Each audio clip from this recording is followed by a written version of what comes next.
Hello दोस्तों, स्वागत है एक बार फिर आप सभी का आपके अपने यूट्यूब चैनल पीएस क्लासेस पर। तो दोस्तों, आज के इस वीडियो लेक्चर में 12th क्लास फिजिक्स से बोर्ड एग्जाम के लिए बच्चों वेरी वेरी मोस्ट इंपोर्टेंट एक लॉन्ग क्वेश्चन को सॉल्व करने जा रहे हैं। और ये क्वेश्चन बच्चों आपसे बोर्ड एग्जाम में 5 नंबर में बहुत ज्यादा पूछा जाता है। और सबसे अच्छी बात बच्चों ये है कि ये जो लॉन्ग क्वेश्चन है बच्चों, ये बिल्कुल थ्योरिकल क्वेश्चन है। इसके अंदर आप लोगों को कोई भी कैलकुलेशन यानी कोई भी व्यंजक प्राप्त करना नहीं होता है, केवल इसकी थ्योरी को समझना होता है और जिसके लिए बच्चों आप लोगों को 5 नंबर मिलते हैं। लेकिन आपको एग्जाम में थ्योरी क्या लिख करके आती है उसका भी कोई टेंशन लेने की जरूरत नहीं है, क्योंकि बच्चों मैंने जो इसकी क्वेश्चन की थ्योरी है, ठीक है, जो आपको बोर्ड एग्जाम में लिख करके आनी है वो भी मैंने ऑलरेडी स्क्रीन पर लिख रखी है। ठीक है, तो चलिए स्टार्ट करते हैं। तो देखिए स्टूडेंट, हमारा जो टॉपिक है यानी जो लॉन्ग क्वेश्चन है वो है बच्चों ऊर्जा बैंड के आधार पर, ऊर्जा बैंड के आधार पर चालक, अचालक और अर्धचालकों की व्याख्या। ठीक है, देखिए स्टूडेंट, आप लोगों को मैं बताता चलूं कि देखिए चालक, अचालक और अर्धचालकों की जो व्याख्या बच्चों हम विद्युत चालकता के आधार पर भी कर सकते हो, ये आपने पढ़ा भी होगा। ठीक है, पहले देखिए मैं उसके बारे में थोड़ा जानकारी दे देता हूँ कि हम विद्युत चालकता के आधार पर चालक, अचालक और अर्धचालकों की व्याख्या कैसे करता था, उनमें अंतर कैसे समझते हैं। देखिए बच्चों, चालक वे पदार्थ होते हैं, चालक वे पदार्थ होते हैं जिनके अंदर विद्युत धारा आसानी से फ्लो हो जाती है, यानी करंट आसानी से फ्लो हो जाता है, वो चालक कहलाते हैं। और जैसे आपने देखा होगा जो मेटल्स होती हैं, चाहे वो कॉपर हो, एल्यूमिनियम हो, चांदी हो, ठीक है, सब क्या होती है बच्चे, मेटल्स होती हैं और इनके अंदर करंट करंट जो है आसानी से फ्लो हो जाता है। तो ये सब क्या होते हैं बच्चे, ये सब चालक कहलाते हैं। ठीक है, अब जो धातुएं होती हैं जिनका मैंने अभी एग्जांपल लिया, ठीक है, ये विद्युत धारा की अच्छी चालक इसलिए कही जाती हैं क्योंकि बच्चों इनके अंदर जो होते हैं बच्चों फ्री इलेक्ट्रॉन होते हैं। क्या होते हैं बच्चों, फ्री इलेक्ट्रॉन बहुत ज्यादा होते हैं। ठीक है, अच्छा, और हम बात करें बच्चों अचालक क्या होते हैं। बच्चों अचालक बच्चों वे पदार्थ होते हैं, अचालक वे पदार्थ होते हैं जिनके अंदर विद्युत धारा का फ्लो नहीं होता है। ठीक है, या हम ये कहें कि उनके अंदर मुक्त इलेक्ट्रॉन बिल्कुल नहीं होते हैं। एग्जाम्पल जैसे आपने देखा प्लास्टिक के अंदर करंट नहीं आता, जो आपका शीशा यानी कांच होता है उसके अंदर करंट नहीं आता, रबर है उसके अंदर करंट नहीं आता। तो ये सब क्या होते हैं बच्चे, अचालक पदार्थ होते हैं क्योंकि इनके अंदर करंट फ्लो नहीं होता है। ठीक है, और तीसरा टाइप जो होता है बच्चों वो होता है अर्धचालक। अर्धचालक बच्चों ऐसे पदार्थ होते हैं ना तो ये पूरी तरीके से चालक होते हैं और न पूरी तरीके से अचालक होते हैं, यानी इनकी जो विद्युत चालकता होती है चालक और अचालक के बीच होती है। ठीक है, तो ऐसे जो पदार्थ होते हैं बच्चों क्या अर्धचालक कहलाते हैं। एग्जाम्पल आप सुना होगा सिलिकॉन है, ठीक है, जर्मेनियम है, कार्बन है, ये सब क्या है, ये क्या बच्चों अर्धचालक है। ठीक है, लेकिन ये तो अभी मैंने अंतर बताया तीनों में, ये बताया विद्युत चालक के आधार पर, यानी किसके अंदर करंट फ्लो हो रहा है, किसके अंदर करंट फ्लो नहीं हो रहा है। लेकिन आज का जो हमारा टॉपिक बच्चों वो ये है कि ऊर्जा बैंड के आधार पर हम इनमें कैसे अंतर समझेंगे। ठीक है, तो चलिए देखिए स्टार्ट करते हैं। तो देखो स्टूडेंट, जैसा कि आप लोग जानते हैं कि प्रत्येक परमाणु के केंद्र में, प्रत्येक परमाणु के केंद्र में क्या होता है बच्चों, एक नाभिक होता है। ठीक है, अब नाभिक पर जो होता है बच्चों प्लस चार्ज होता है जो प्रोटॉन्स के रीजन से होता है, प्रोटोन के कारण होता है, और उसके चारों ओर, ठीक है, कुछ निश्चित कक्षाओं में इलेक्ट्रॉन घूमते रहते हैं। ये भी आपने पढ़ा होगा, ये बोहर की परिकल्पना में भी आपने पढ़ी होगी, बोहर मॉडल में ये समझाया भी गया है। ठीक है, और आपको नॉलेज भी होगा कि प्रत्येक परमाणु के अंदर में क्या होता है, एक नाभिक होता है। ठीक है, जिस पर प्लस चार्ज होता है वो जो प्रोटॉन के कारण होता है। ठीक है, और नाभिक के चारों ओर उसकी निश्चित कक्षाओं में इलेक्ट्रॉन घूमते रहते हैं। ठीक है, ये बात समझ में आ रही है आप लोगों को मेरी बात। और बोहर ने ये बताया था कि नाभिक के चारों ओर इलेक्ट्रॉन जिन निश्चित कक्षाओं में घूमते हैं उनमें उनका कोणीय संवेग h/2 का पूर्ण गुणज होता है। यानी ये जो बोहर की परिकल्पना आप लोगों ने पढ़ी होगी वो क्या थी, उन्होंने बताया था कि नाभिक के चारों ओर इलेक्ट्रॉन केवल उन्हीं कक्षाओं में घूम सकते हैं जिनमें उनका कोणीय संवेग, कोणीय संवेग को L से लिखा जाता है, L इजिकल टू होता है mvr। ठीक है, तो ये होता है बच्चों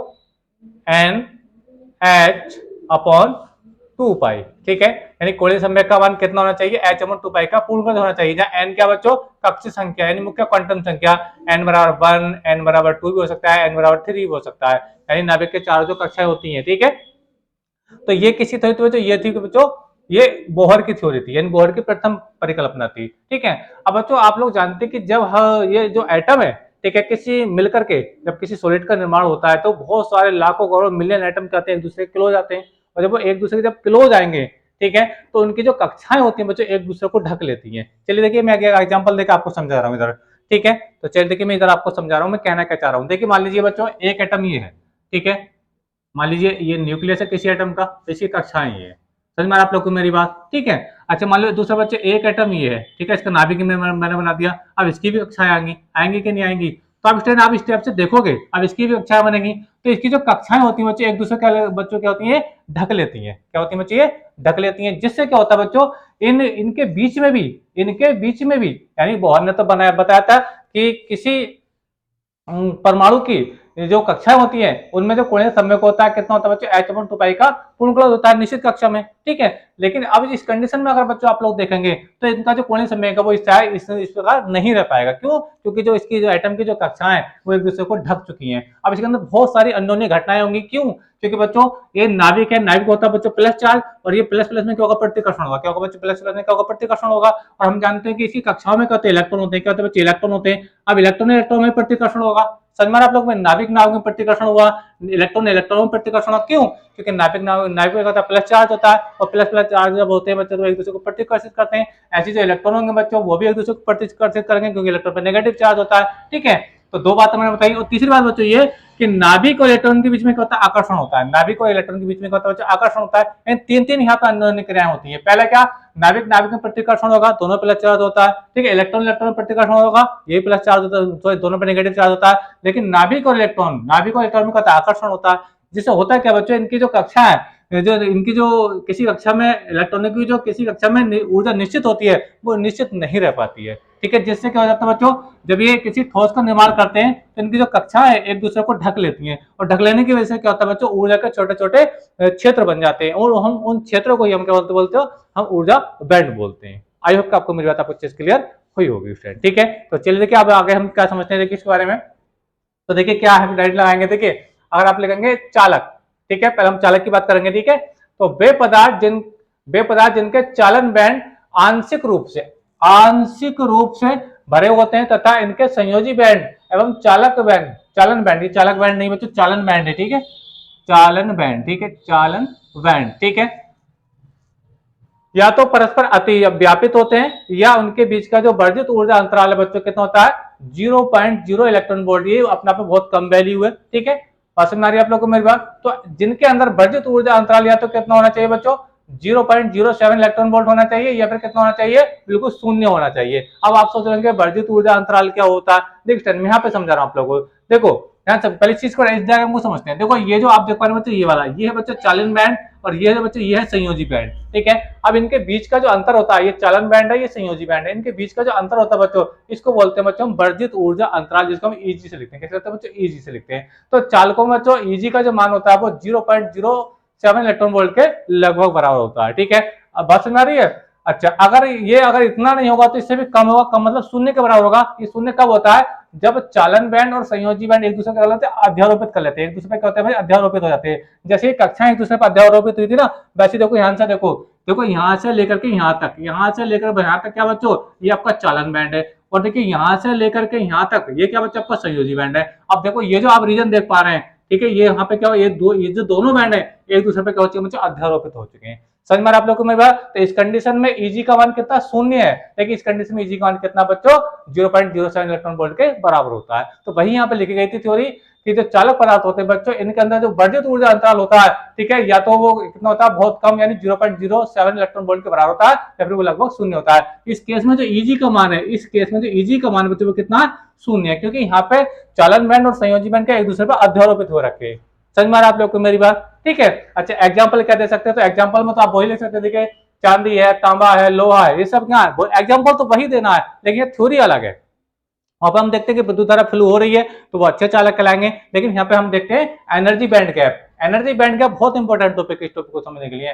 तो चालकों के लिए एनर्जी बैंड गैप जो होता है, वर्जित ऊर्जा अंतराल जो होता है, या तो शून्य होता है, शून्य जब होता है जब दोनों कक्षाएं एक दूसरे पे, दोनों चालन बैंड एक दूसरे पे होते हैं बच्चों, अध्यारोपित होते हैं, ठीक है। यानी संयोजी बैंड और चालन बैंड एक दूसरे अध्यारोपित होंगे तो ईजी के मान कितना होगा, शून्य होगा, ठीक है। और ये अगर एक दूसरे अध्यारोपित नहीं होंगे तो इनके बीच के जो अंतराल होता है ये बहुत कम होता है चालकों के लिए स्टैंड, ठीक है। तो ये थ्योरी होती है बच्चों किसके लिए, हम लिखते हैं चालकों के लिए। आई होप यहां तक आपको समझ में आ गई होगी, ठीक है।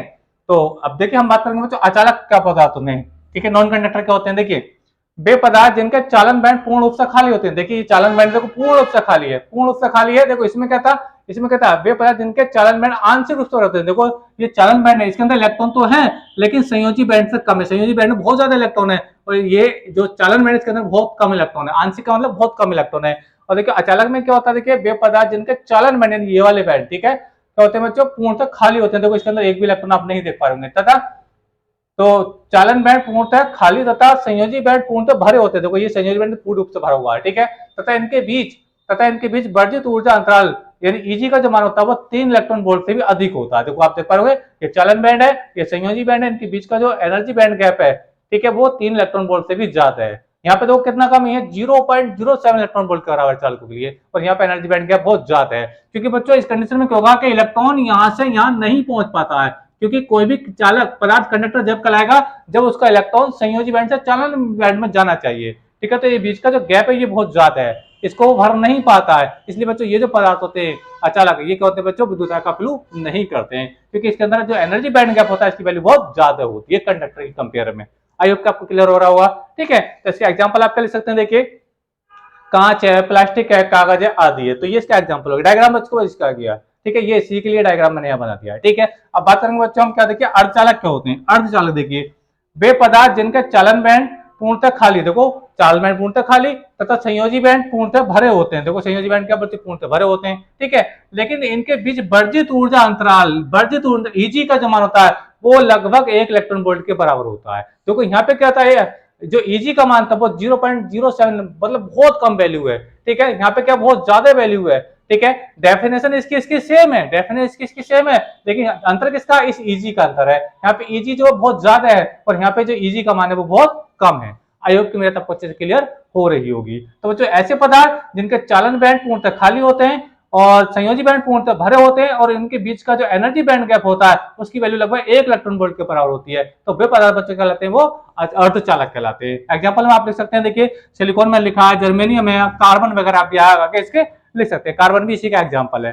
तो आई होप के बच्चे अच्छे से क्लियर हुआ होगा कि हम ऊर्जा बैंड के आधार पर चालक, अचालक और अर्धचालक में कैसे हम अंतर समझते हैं, ठीक है। तो सबसे बड़ा फंडा किसका बच्चों, एनर्जी बैंड गैप था। चालकों में क्या होता है बच्चों, एनर्जी बैंड गैप क्या होता है, या तो शून्य होता है, शून्य होने की कंडीशन ये होती है बच्चों कि चालन बैंड और संयोजी बैंड एक दूसरे पर अध्यारोपित रहते हैं, ठीक है। और बच्चों अगर हम बात करें, अगर ये केस नहीं होता तो ये वाला केस होता है, ठीक है। इसमें चालन बैंड और संयोजी बैंड के बीच का डिस्टेंस होता है, यानी जो एनर्जी बैंड गैप होता है वो बहुत कम होता है, यानी 0.07 इलेक्ट्रॉन वोल्ट के बराबर होता है।